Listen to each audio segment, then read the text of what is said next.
Blocking the adenosine before your body has cleared it early in the morning leads to bigger energy crashes later on.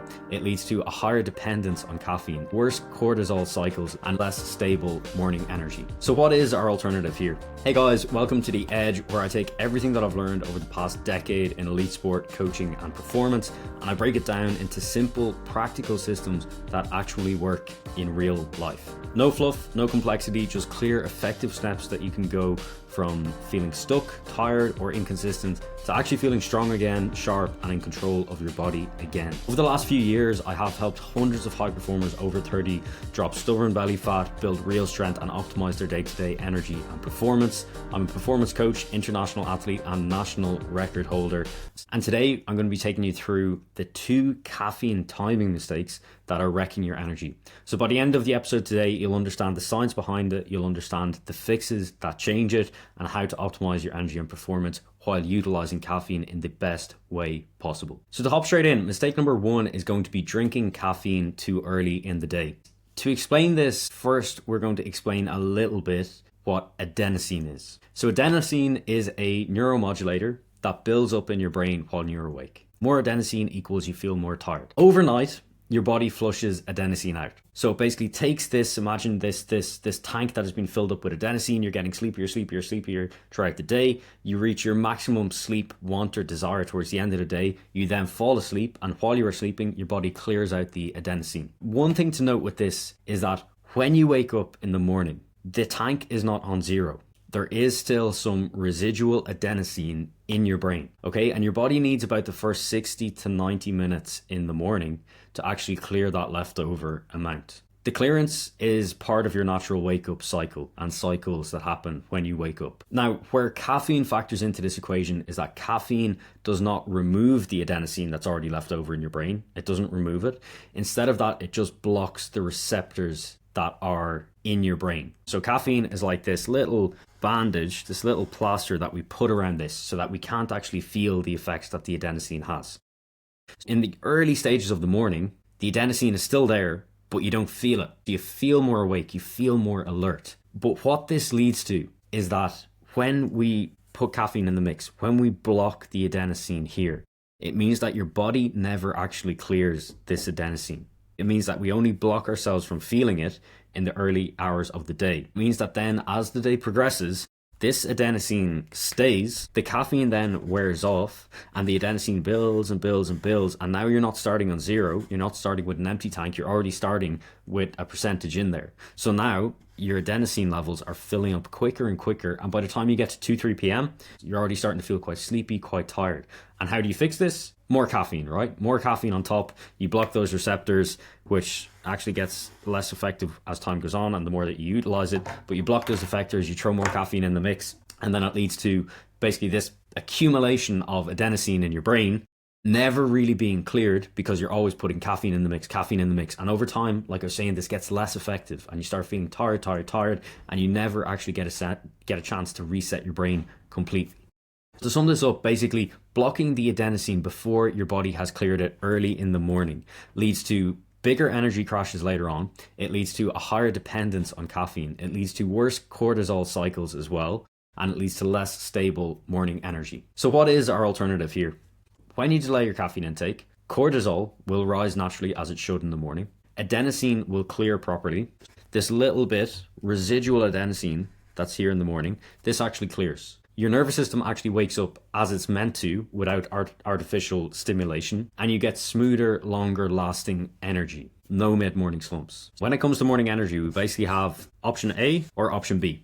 And the question is, which one do you want? We know what to do if we want A. If we want A, we want to throw caffeine in the mix. We want to block the adenosine first thing. That's going to build quicker and quicker and quicker. We're going to have to block it more later on in the day. That's going to get less effective as time goes on, and we're into a negative spiral. Option B is we delay caffeine intake the first 60 to 90 minutes that we're awake. For the first 60 to 90 minutes, we only intake water and electrolytes. When we say electrolytes, this could be an electrolyte tab in some water. It could be just a quarter teaspoon of salt in a bottle of water, whatever we prefer. But basically, this is going to act on your adrenal system, which is going to be active for that first 60 to 90 minutes. And the adrenal system is part of what helps to clear out the adenosine from your adenosine system. So not only are you going to set yourself up for smoother, more stable energy later on in the day, you're also going to give yourself better energy in the first 60 to 90 minutes when you wake up.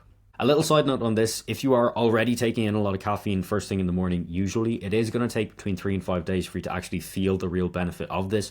So that's going to be mistake one, is going to be caffeine too early. So in those first 60 to 90 minutes, think about taking the caffeine out, letting the adenosine actually clear your system completely. Just implement water, just implement electrolytes or salts, and after the 90 minutes, go for it. Go for the caffeine. It's going to be much more effective, and it's going to actually be working with your biology and not against it. The second big mistake is going to be that you're actually drinking caffeine too late. So towards the end of the day. Okay, caffeine has a half-life of about 5 to 6 hours. That means in 5 to 6 hours after taking in, say, 100 milligrams of caffeine, you're going to have half of that still in your system. So about 50 milligrams of caffeine at that time. That means for a quarter life, it's about 10 to 12 hours. Okay, it's quite a long time, you know, and we want to be aiming to basically get to a point where that caffeine is at its quarter life by bedtime. So that means if you have, say, a 4 p.m. coffee, 50% of that caffeine is going to be in your system at 10 p.m. and 25% is going to be in your system at 2 a.m. which is going to affect sleep quality. It is going to affect it in a negative way. It doesn't matter if you fall asleep. That's not what we're saying here. We're talking about quality of sleep is going to be affected by that, which is going to lead to energy not being as good the next day because your recovery in that sleep is not as restorative. It's not as effective. You will get less REM, less deep sleep, worse recovery. You're not putting yourself in a good place the next day when you're going to have higher likelihood of being anxious, more cravings. You know, this can be the sort of thing that leaves you feeling groggy even after sleeping maybe 8-9 hours. And the fix for this one is going to be super simple. So we just want to set a caffeine cutoff time and be strict with yourself on this one of 8 to 10 hours before bed. Simple as that. 8 to 10 hours before bed for 99% of people, unless you're extremely sensitive to caffeine, is going to be plenty of time for it to clear your system enough for you to be able to get very good quality sleep between your REM sleep, between your deep sleep, to actually go through those cycles and get nice, restorative, good quality sleep in. So that's it. There are your two big rules, your two big principles from this today. So we have number one is going to be delay your caffeine intake 60 to 90 minutes after waking. And then number two is going to be leave 8 to 10 hours after your last intake of caffeine before bed. And to give you a little bonus section for today, if you are someone who abuses caffeine, if you drink a lot of coffee during the day, which a lot of people do, this is something that doesn't get better if you don't cut down your caffeine intake. And what I found to work very, very well, just through personal experience and experience with clients as well, is that if you can actually incorporate once to twice a year, a period of time where you reset your caffeine tolerance, it is really going to help you to feel the effects of caffeine more when you are taking it and not to need as much. Because the reality is that most people are overstimulated and they're consuming so much caffeine that they're not even getting the positive effects from it anymore. So to reset your tolerance to caffeine, it is super simple. Most people are going to need between 7 and 14 days of having no caffeine, so just cold turkey, no caffeine at all, to actually fully reset that, to get back your tolerance from being, quite tolerant to 0%. I would always advise, if you're going to be doing it, it's not going to be the most enjoyable, especially for the first few days. So just stick to the longer time frame to make sure that you're fully getting the benefits of it. So go for 2 weeks, go for 14 days, no caffeine, see how you feel coming back. When you do come back, think about not going back to your normal caffeine intake. So if you're having, say, 2-3 coffees a day, maybe you just start with one a day and actually see how you feel. You are going to be more sensitive to the caffeine. You're going to be more receptive to the effects. You're going to have better energy, not just when you take the caffeine, but also outside of that as well. And the best time to do it is typically going to be periods where you are not really busy with work.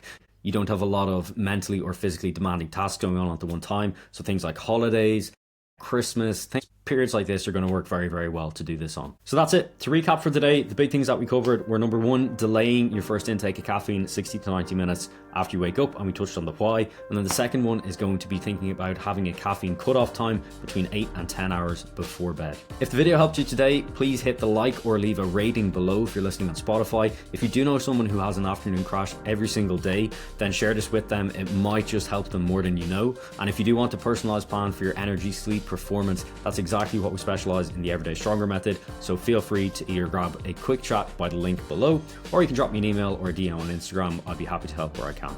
Apart from this, I hope you have a fantastic rest of the day. I hope you're going to action this straight away, because again, this information is useless unless it is actioned. I'm looking forward to catching you in the next one.